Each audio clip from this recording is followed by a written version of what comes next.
Are you a new project manager feeling overwhelmed by the mountain of responsibilities on your shoulders? Do the fears of failing, making wrong decisions, and leading your team keep you up at night? Listen, I'm going to be honest with you, family. You're not alone. But today, we're diving into the world of project management to tackle these exact fears head on. So, you want to stay tuned as I break down 8 essential tips every new, and I do mean new, project manager should know to transform their fear into a fearless leadership. If you're new to the channel, I go by the name of ED. For all you smart and intelligent folks out there, that just simply means Ed. I have an 8 point framework, and these 8 points, my goal, my mission, my job here today is to unpack today's episode, which is entitled Fears New Project Managers Face. Again, fears new project managers face. Listen, family, do you mind if I share a quick story with you? One of the things when you get in this thing that I love, that I hope you fall in love with, called project management, um, sometimes there's a lot of things that that's in the textbook, and there's a lot of things that are not in the textbook. Well, the fears that you're going to be going up against, or the assumed fears that you may have, I should say, it's not anywhere in the textbook that I'm aware of. Maybe there is, I don't know. But leave a book that you've read about the project management fears. And when I use the word fear, I am talking about fear, meaning that stories that someone has told you, or things that you may have seen that you was like, man, I don't even know how I would handle that. See, the whole thing of it all, family, is really not a fear. If we're going to be honest, if we're going to keep it really just all the way straight and even to the playing field. What I mean by that is, family, is that the fact of it is that these fears can be overcome. These fears can be resolved. These fears that have been identified that we're going to discuss here today, there is, or I should say, I did put some action steps or plans to address them. So let's get into the first one. The first one, point number one, I did an identity shift from imposter syndrome to belief. Listen, family, I've created a couple videos already on imposter syndrome, and what I've learned over the time of creating those videos, going on this journey myself, is that when you step into this new role, whether you're going from project coordinator to project manager, or if you just, let's say you've been, your manager had seen something in you, was like, hey, won't you apply for this project management role, and I need you to lead these projects, whatever the case scenario is. The point of it all is you need to shift your identity. See, it starts with that. That is the root here. By shifting your identity from where you was to where you need to go, this will help you eliminate the imposter syndrome that you're going to have. I'm telling you, I've ran into a lot of project managers. We all say the same. I've even experienced that, where I had to have an identity shift from who I used to be when I was leading, when I got the opportunity to lead projects. I had to switch my identity. So what you want to do, here's my recommendation. You can do it or not, but this will help you uh, understand how well that you can navigate through this thing called project management. Keep a record of your achievements and positive feedbacks. You're going to need to refer back to this thing that I just recommended to you about this record, because you're going to go through some turbulent times. But those turbulent times were not meant to last. They are a test to see if you can help this team push through. It is a test to see if you have what it takes. Listen, I don't know about you. I've taken a lot of tests in my life. And one thing about a test, it measures something. And so what I'm saying to you, family, you need to understand, when you make this identity shift to becoming what you used to be to what you're going to be, you're going to have to look at yourself and say, hey, I know I used to do things that way. I need to make this identity shift. Point number two, from you need to go from following to leading. What do you mean from following and leading? Listen, making the leap from being a team member to a leader sometimes can be a little disorientating, meaning that you're so used to not having to, you may not have to speak up, or you may not be held at an accountability level like most of your peers. Now you're at a point where you're a leading project Everything falls on your shoulders with regards to the leadership. Everything falls on your shoulders with regards to speaking up if there's an escalation required. So people are going to look to you. Leaders are going to look to you and say, "Hey, where are we at on this project?" And you need to be able to articulate yourself in a way with confidence, self-confidence, and knowing that, and also for your team, letting your team know you have their back in a way where it's I have to be really real here with you, family. I said really real. I guess one of the things is that it gets me is that when you watch people transition from being in a place of being a team member to leadership, sometimes you got to work out the kinks. Sometimes you need to go have some slight missteps in order to get the correct stepping and correct movement in your leadership. And plus, at the same time, you're trying to figure out what is your leadership style. Is your leadership style very micromanagement? Is it very aggressive? There's so many different styles out there, but you need to have a style. My style that I would recommend is an influence style. What does that mean? I influence the team, I equip the team, I inspire the team, and then at the same time, I hold the team accountable for what the thing they said they were going to do. Point number three, fear of failure. Mm, mm. Listen, family, I know that your very first project as the project manager, you don't want to fail. Who wants to fail? But you have to understand and recognize that failure is part of the learning and the growth. Have I had failed projects? Everybody in the room raised their hand. Family, I've had failed projects that some of them I'm very proud of that they failed, and some of them I'm not proud of them that they failed. But what I did from that, though, family, is that first of all, that when we were failing, I ensured that I established a culture of transparency.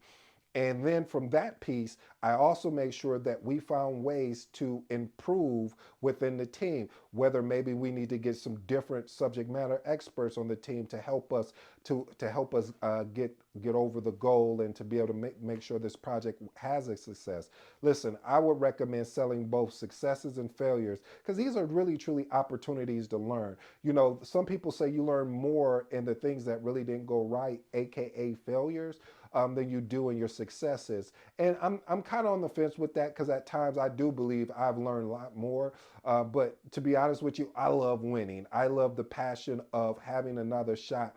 Like Kobe was saying, getting another ring. But my point I'm making is, family, is the opportunities that you have to learn from both success and failure is going to take you further. By the way, family, my mentor, my friend, my buddy, my brother, Phil, is hosting next month, May. I put the date in the community post, so check out the community post. We are doing something amazing. I'm going to be a speaker there. I hope you come and check us out. $10 is the cost for some high level elite training that is going to happen. I don't believe you're going to be able to get this anywhere else. So family, I truly hope that you take the time to participate. The link will be in the community post, so check that information out. Point number four, navigating the value of despair. What does that mean? Listen, facing significant setbacks, it may feel like the end of the world. It may feel like you can't believe this is happening. It will make you feel like, why me? Why did this have to happen to me? This is my first time. This is my first couple of projects. Why is this? This is just part of the process, family. I wish I could tell you something different, but your ability to acknowledge the difficulty will encourage your resilience because you're going to have to be a resilient project manager. I don't want you to not become resilient because when you become resilient, now you're like, whatever comes my way, this is a great opportunity for growth for me. Whatever comes my way, I have a chance to get better. So next time I see this, I can correct it faster than what I did before. Point number five, this is one message that I watched a lot of new project managers struggle with, and that's delegating effectively. Listen, when you go from the role of, let's say you were a stakeholder and you were part of the team of doing, now you're transitioning, just like what I talked about leadership. Now you're transitioning from doing to leading, and it involves learning how to delegate. Here's an actionable step for you, family. Identify tasks that can be delegated and match them with team members' strength. One of my favorite things is and I need to get back into this, is my DISC assessment. I've used personality tests before on teams, and they really work really well. Like for me, for my DISC assessment, and I am an authorized trainer, but it is I'm a D and an I, which means dominance and influence. And so I'm one of those people, like, just tell me like how it is, or what my grandma would say, tell me like how it TI is. Just tell it to me straight. I don't need the fluff. I don't need the political. Just tell me straight, and tell me what you need from me and what do you plan on doing. That's how I am. But some people need it handed to them differently. And so what's your different leadership style, what's the different personalities, and here's my caveat: just because you run or you leverage a personality test, that doesn't hold them to what those letters are. It's just kind of giving you some ideal how to talk with them and how to work with them. Okay. Point number 6: adapting to change. One of the challenges that you're going to have is you may see project scopes and objectives change rapidly. You may find yourself going through the change management process, and you're like, why are we here? Like, because somebody on a team may have figured out, like, nah, this is not going to work, and write up a amazing case study of what we need to do to pivot in order to ensure that we provide the best value for the customer. So you want to ensure that you develop a flexible project schedule, flexible project plan, and communicate changes effectively. That's one thing. Don't be afraid to communicate change effectively. Long as you are communicating, you're getting it out on email, you're giving it up out your updates in your hopefully you have a communication plan. You're giving your updates to your stakeholders, your executives, and things of that nature. You just want to be able to ensure that you lead by communicating and having a transparent conversation with people. Point number 7: managing upwards. This was one that, hey, listen, if I'm going to be honest with you, until I had my mentor, which again, family, I'm always going to advise you to get a mentor for this thing called project management. If you decide that, either if you are in project management or you're deciding to get into project management, because I had a conversation with my mentor and I was asking, I was like, man, I'm having to go and sit in the executive meetings and give updates, and they're just drilling me with questions and things of that nature. And I'm like, and this was like my very first time that I had this experience. And I went to my mentor. I said, "Why is this happening?" He was like, "Because they're trying to understand where the project is at. They want trying to forecast ahead." And it's not something that they're attacking you. What they're first of all trying to do is make sure you understand your stuff. You understand where the project is at. And then number two, it's about like how it also creates value for your executives if you can articulate yourself in a way that you're able to answer their question. Like, you don't give a long-winded fluff answer, you give a very direct answer to the question that's asked. So being able to navigate up and down the chain of leaders is going to be important. You're going to have different communication style. So some executive that I experienced, they don't want a long dried out response. They want it concise and straight to the point. There's others that want a more detailed response, and so you have to figure that out as you're speaking with people. So you just need to understand. Here's an actionable step: regularly update stakeholders on project progress and challenges. That's the biggest key. And the challenges, because see, once you understand your stakeholders priority and communication preference, you have a better chance of leveraging the success of your communication plan and getting support when needed for your actual project. Point number 8: message. Listen, conflict resolution.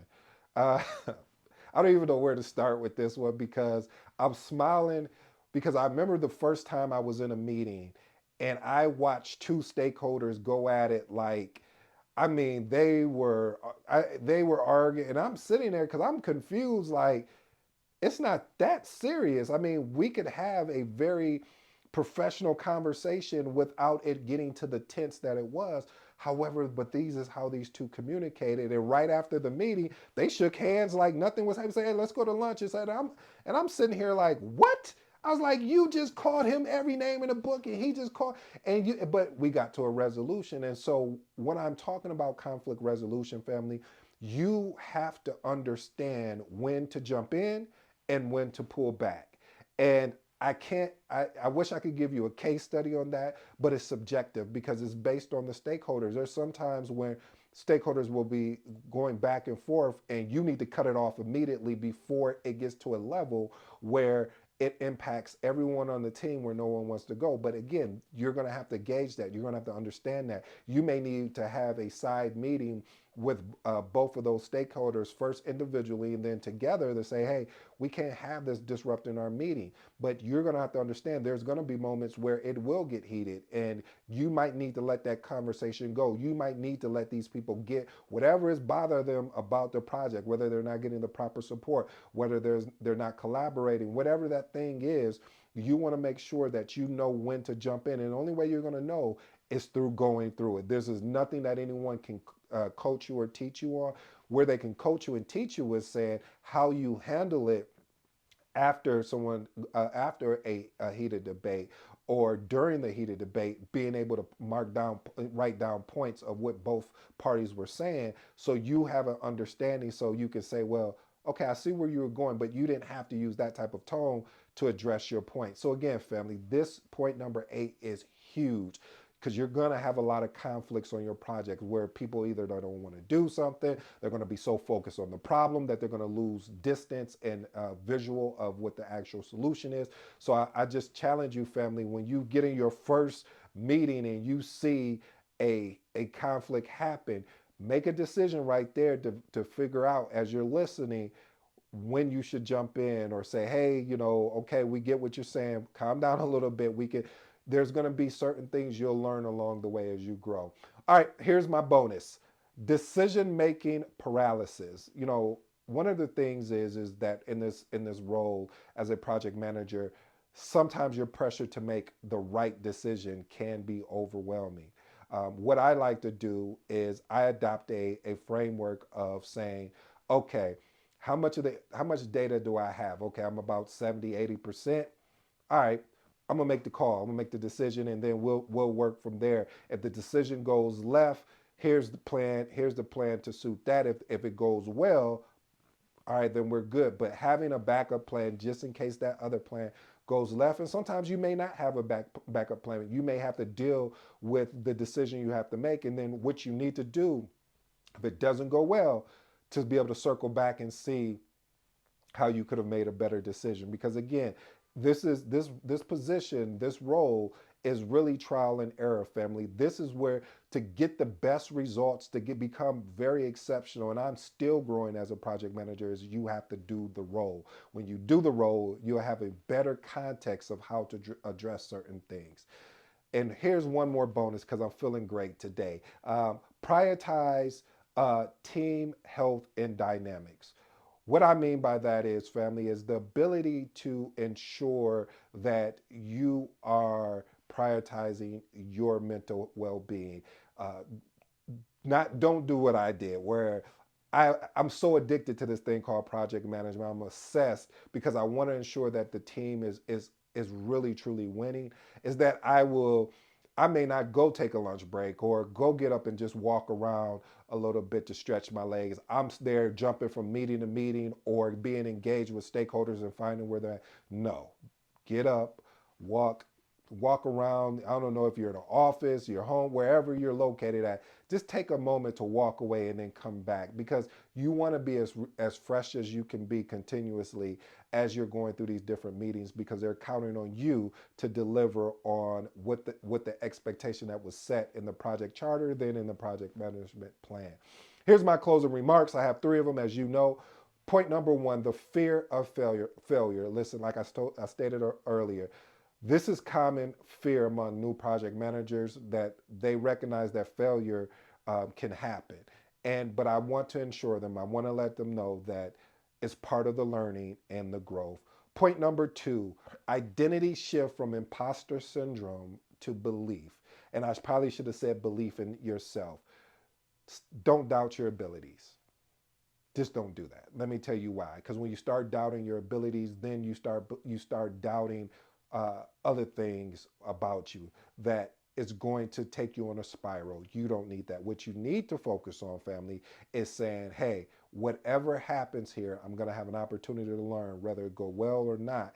I'm still going to have an opportunity to learn. So why not I come in with a lot of confidence, not arrogant, but confidence in saying, I was brought to this role to do a particular, I was brought to this organization to do a particular job, and I'm going to do my best, and even if I can, become exceptional. Point number three, conflict resolution. Like I shared with you before, managing conflicts is one of the aspects of being a project manager. We don't talk about it as heavy as we should, but is a lot of times you will be in meetings that, like I shared with you when I talked about those two stakeholders just really going at each other, and then afterwards they went out for lunch, and you're like, what? So understand when to have emotional responses and when not to have emotional responses, and let these stakeholders handle their business. And then, if it get to a point where it's overbearing, pull them aside, have a meeting with them and talk and see what's really going on. Get to the root. Don't get to the surface layer. Get to the root. And the only way you can do that is find out what they're not telling you. Until next time, this has been your boy D. I truly appreciate you watching today's episode. You know my motto. I'm out.